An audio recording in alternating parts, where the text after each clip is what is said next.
연동형 비례대표제 정치권이 뜨겁습니다. 정의당을 비롯해서 민주평화당, 바른미래당은 이 연동형 비례대표제의 필요성을 강하게 주장하고 있는데요. 더불어민주당과 자유한국당의 입장은 어떨까요? 기사로 많이 만나보셨죠. 자, 관련한 이야기 해보겠습니다. 정의당 최석 대변인 함께합니다. 안녕하십니까? 네, 안녕하세요. 정의당 대변인 최석입니다. 네, 반갑습니다. 연동형 비례대표제 선거제도 개편의 핵심 주제로 떠오르고 있는데요. 이게 어떤 건지 현재 선거 방식하고 좀 비교해서 설명해 주시면 쉽지 않을까 싶은데요. 네, 우리가 선거일에 투표를 하잖아요. 예.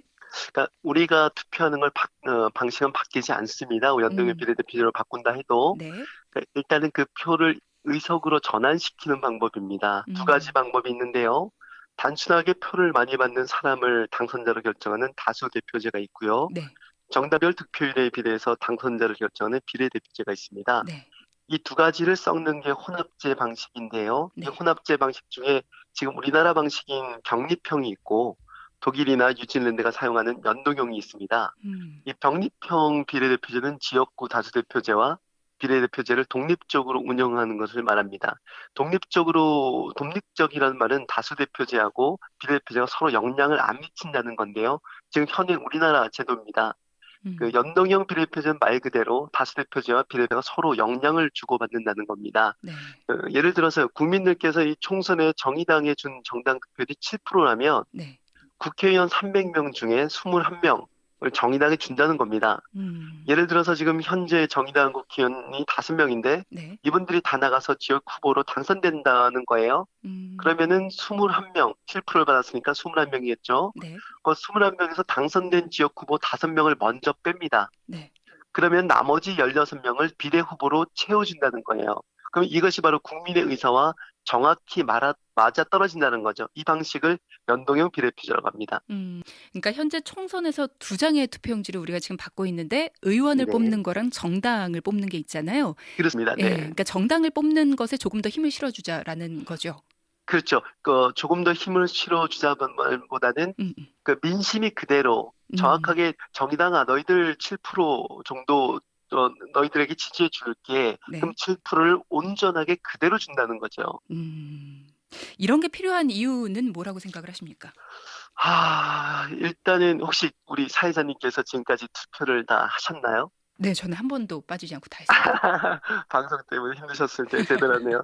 근데 네. 이제 우리나라 국회의원 선거 투표를 보면 네. 그리 높지가 않아요.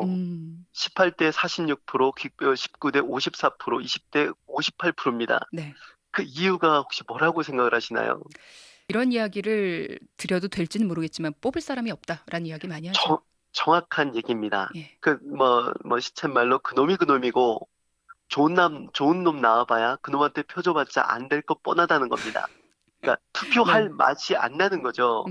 바로 이게 가장 큰 문제입니다. 네. 그러니까 국민들께서 투표일이 기다려지고 신바람 나는 날로 만들 수 있는 방법이 있는데요. 네. 그게 바로 연동형 비례대표제라는 겁니다. 제가 올해 나이가 42살인데요. 네. 제가 선거를 3번 출마했습니다. 아, 물론 제가 결과는 3번 다 떨어졌습니다. 네네. 그 나갈 때마다 제가 듣는 말이 있어요. 너 잘생겼다, 똑똑하다, 당도 정의롭고 멋있다. 그런데 마지막 말이 이렇습니다. 그런데 너 표 줘봤자 되겠니? 이 말입니다. 그러니까 대한민국 정치가 왜 안 바뀔까요? 왜 좋은 정치인들은 당선이 안 될까요? 바로 선거제도 때문입니다. 그러니까 현행 제도가 좋으면 굳이 바꾸자 할 이유가 없습니다. 네. 근데 지금 현행 국회의원 선거제에 문제가 많다는 얘기인데요. 예. 정치인들이 흔히 쓰는 말로 민심이 천심이다라는 말을 합니다. 네네. 그 민심을 보여줄 수 있는 유일한 날이 어쩌면 투표일이거든요. 네네. 그러니까 민주주의는 표로 말한다 해도 과언이 아닙니다. 우리가 유권자로 행사한 한 표는 누구나 평등하게 같은 가치를 가지는 건데요. 네. 그런데 현행 제도는 내가 행사한 한 표가 투표함에 담긴 채 소위 사표로 죽은 표로 된다는 문제점을 갖고 있습니다. 비례대표제 포럼이라는 곳에서 1988년 13대 총선에부터 2012년 19대 총선까지 결과를 분석했는데요. 네네. 소선거구제, 지금 대한민국 현행 제도죠. 네. 매 총선마다 이렇게 버려지는 사표가 1,000만 표가 넘는다고 합니다. 이는 총 투표의 50.9%, 예. 그러니까 산 표보다 그 죽음 3표보다가 많습니다. 죽음표가. 음, 다르게 얘기하면 민심이 반영 안 된다는 거죠. 왜곡된다는 겁니다. 네, 그래서 이렇게 민심이 왜곡되는 것을 바로잡는데 가장 부합하는 선거제도가 연동형 비례대표제라는 겁니다. 네. 다시 한번 우리 청취자분들께 조금 풀어서 한 번만 설명을 해드리면 일단 지역구에서 1등을 할 수 있는 후보는 대체로 거대 정당 후보다라는 부분이 조금 어렵다 하시는 분들을 위해서 말씀을 드린다면 뭐 네, 예를 들어 내가 정의당을 지지한다라고 했을 때 네, 우리 지역구에 나온 정의당 후보한테 표를 준다면 방금 말씀하신 사표가 될 수 있는 가능성이 크기 때문에 차선책으로 좀 당선 가능성이 높은 다른 정당, 그러니까 거대 정당에 투표를 하거나 아니면 그냥 투표를 안 하는 경우 혹은 정의당에 그대로 투표를 하더라도 그대로 이제 사표가 되는 경우가 많았다라는 이야기가 되겠죠. 네, 정확한 말씀이십니다. 네.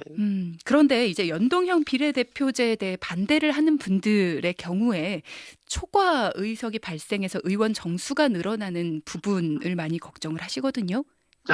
예, 예, 그 참 안타까운 건데요. 네, 국민들께서 국민이 가장 신뢰하는 국가 사회기관을 묻는 여론조사에서 국회가 최하위를 기록했습니다. 네, 그러니까 믿음도 안 가고 일은 안 하고 매일 싸우기만 하고 돈은 많이 쓴다는 거죠. 정확하십니다. 네, 네, 국민들께서 생각하시는 이런 국회의원의 모습이 설문조사를 나와서 꼴찌라는 결과가 나왔다고 생각하는데요. 예, 근데 양동이에 가득 차 있는 더러운 물을 어떻게 깨끗하게 할 수 있는 방법이 뭐가 있을까요? 마음 같아서는 다 쏟아버리고 깨끗한 물을 가득 붓고 싶지만 뭐 지금 뭐 혁명을 일으키지 않는 한 민주주의에서는 사실 불가능에 가까운 일이거든요. 음, 그러니까 방법은 깨끗한 물을 계속 부어서 더러운 물을 정화시키는 것밖에 없습니다. 답은 국민들의 민심이 그대로 반영된 비례표를 더 늘리는 방법밖에 없다는 겁니다. 네, 그래서 우리 당 신당정 의원의 안을 보면 지역구 240명, 비례 120명으로 360명 의석수로 계획을 했는데요. 예, 의원 정수는 이제 360만 확대되는데 다만 국회의원 특권 폐지로 총 비용을 현행대로 유지하자는 안을 제시하고 있습니다. 과연 그나마 이것이 국민들을 만족시킬 수 있는 안이라고 생각합니다. 음. 지금 계속해서 말씀하시는 게 국회의원들이 변하지 않고 국회가 변하지 않고 지금 그래서 썩어 있는 물이 가득 차 있다. 그래서 예, 새롭고 예, 깨끗한 물로 바꿔야 된다라는 말씀을 하십니다. 국민들이 믿어야 일단 지지를 해주고 그런 부분에 관심을 가질 텐데 예, 새로운 물이 깨끗한 물이다라는 부분을 좀 많이 어필을 하셔야 될 것 같습니다. 예, 그러게 말입니다. 예. 일단은 더불어민주당과 자유한국당의 입장에 대해서도 좀 말씀을 들어보겠습니다. 더불어민주당 같은 경우에는 말 바꾸기를 하고 있다라고 비판을 하고 있으십니다. 어떻게 보고 있으신가요? 1등만 살아남는 소선거구제가 이성적 토론을 불가능하게 만드는 지역 대결 구도와 결합해 있는 한 우리 정치는 한 걸음도 앞으로 나갈 수 없습니다. 음, 성숙한 민주주의, 대화, 타협의 정치를 이루려면 사람만이 아니라 제도를 바꿔야 합니다. 네. 지금도 여전히 국회의원 선거구제를 바꾸는 것이 권력을 한 번 잡는 것보다 훨씬 큰 정치 발전을 가져온다고 믿습니다. 이 말은 제 말이 아니고요. 예. 문재인 대통령께서 비서실장으로 그리고 이해찬 대표님께서 국무총리로 함께했던 참여정부 시절에 선거제도 개혁에 관한 노무현 대통령 말씀입니다. 음, 노무현 전 대통령을 진정 위하는 길은 현 선거제도를 무늬만 바꿔서 2020년 총선 민주당 압승으로 만드는 게 절대 아니라고 생각합니다. 노무현 전 대통령께서는 2009년 5월 23일 우리 곁을 떠났지만 노무현 대통령의 꿈은 아직 우리 곁에 살아 있습니다. 만약 이해찬 대표, 문재인 대통령께서 노무현 대통령께서 살아생전 그렇게 원했던 연동형 비례표제를 자당의 이익만을 위해서 거부한다면 노무현 대통령을 두 번 죽이는 거라고 생각합니다. 노무현의 꿈 선거제도 개혁을 현실로 실현시키는 것이 노무현 대통령을 진정 위한 길임을 기억해야 된다고 생각합니다. 네. 선거제도 개혁 말 바꾸기 하지 말고 진정한 발전을 위해서 뜻을 좀 모았으면 좋겠다. 라는 예. 이야기 해주셨고 지금 정의당과 바른미래당, 민주평화당 사실은 조금 신기한 장면이긴 합니다. 보통 정치권은 이념별로 좀 어떻게 얘기해야 될까요? 같은 줄에 좀 있게 마련인데 네. 예 어쨌든 뭐 어떻게 공조를 해 나가실 생각이신가요? 일단 이 지난 일요일 날 지금 말씀하신 새 당 대표, 원내대표들이 정론관에서 연동형 비례표 도입 촉구 기자회견을 가졌습니다. 예, 예. 그리고 바로 2시간 뒤, 오늘 2시간 뒤인데요. 네. 또 다시 새 당이 모여서 국회의원 전원과 당직자들이 한자리에 모여 연동형 비례표제 결단 촉구 대회를 가집니다. 음. 국민들이 민심이 그대로 전달될 때까지 양당의 결단, 자유한국당과 더불어민주당이겠죠. 결단이 있을 때까지 계속될 겁니다. 네. 물론 국민들께서 우려하시는 예산안 결부시키는 거 아니냐라고 이제 걱정하시는데요. 네네. 정의당이 이 세 당에 포함되어 있는 한 그런 일은 아마 없을 겁니다. 그거는 꼭 네. 해주셨으면 좋겠습니다. 예산안 처리하고 그럼요. 만약에 네. 연계를 해서 그런 일이 벌어진다라고 한다면 사실 국민들 시선에서는 네, 양동이 네. 엎을 필요가 없거든요. 그건 자유한국당이 잘하는 거고요. 정의당은 그런 일 없습니다. 네, 믿고 지켜보도록 하겠습니다. 네. 어쨌든 빨리 좀 이야기가 대화가 좀 잘 돼야 될 텐데라는 생각이 들고요. 예. 일단은 청와대의 이야기도 좀 잠시 해보겠습니다. 시간이 많지는 않지만 네네. 청와대는 야삼당의 연동형 비례대표제 도입 촉구에 대해서 어떻게 입장을 밝혀야 된다고 생각을 하십니까? 어떻게 좀 이렇게 줄을 잡아야 된다고 생각하세요? 지금 더불어민주당과 협의해야 된다고 말씀을 청와대에서 하셨는데요. 예. 청와대는 이 문제를 더불어민주당에만 떠넘겨서는 안 될 거라 생각합니다. 대한민국을 바꿀 수 있는 이 절호의 기회가 온 건데요. 예. 더 적극적이고 주도적으로 이 문제를 해결하는 데 앞장서야 할 것입니다. 네. 자, 오늘 2시간 뒤에도 이제 기자회견을 결단 촉구 대회죠. 결단 촉구 네, 대회를 맞습니다. 하신다고 말씀하셨습니다.